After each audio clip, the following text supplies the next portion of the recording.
Alam nyo ba, syempre hindi nyo alam nyo ba mga ka-gardener, mula nung na-motivate akong magtanim, dito kahit sa sako lang dito sa gilid ng aming payag, bahay kubo, ay natuto akong mag-segregate ng basura, garbage. Ayan. Natuto ako dahil yung mga prutas at gulay, hinihiwalay ko ng lagay para gawing pataba sa aking mga tanim. Kaya ayun, mula no natuto talaga ako. Dati hindi ako nagsisegregate ng basura dahil parang hassle kasi.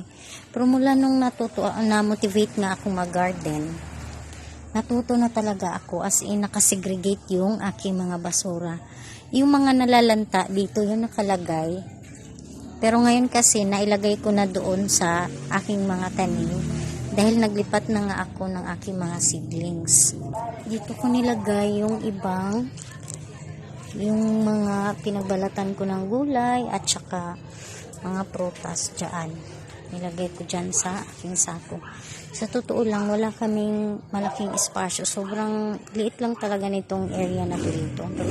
Sa pagustuhan ko talagang magtanim, mga ka-gardener, ay talagang magagawan mo ng paraan. Tsaka sobrang ang dami kong napapanood na mga videos na inspired ako sa kanila. Kaya ayan, nagtanim na rin ako.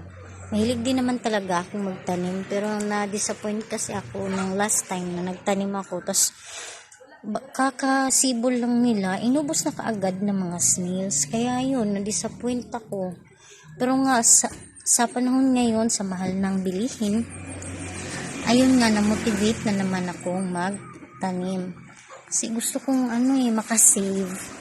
Ganun talaga eh. Pag nanay ka na, gusto mo talagang makasave, diba? Sino ba naman ang ayaw makasave? So, ayan na nga mga ka-gardener. Yun lang ang aking update for today's video. Ayan. Sana kayo din ay ma-motivate din. Hindi lang sa pag-segregate ng basura ay ma-motivate din kayong magtanim. Sa totoo lang, sobrang laking tipid talaga.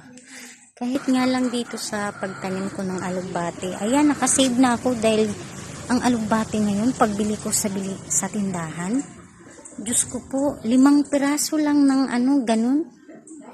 10 piso na. So, makukuha ako dyan. Hindi nakasave na ako ng 10 piso. Saan ka pa nun, diba mga ka-gardener? Sobrang laking bagay na nun. Kahit nga piso, walang magbibigay sa atin eh. So, ayun lang. Huwag niyong kalimutang mag-like at subscribe and follow sa aking YouTube and Facebook channel. Bye!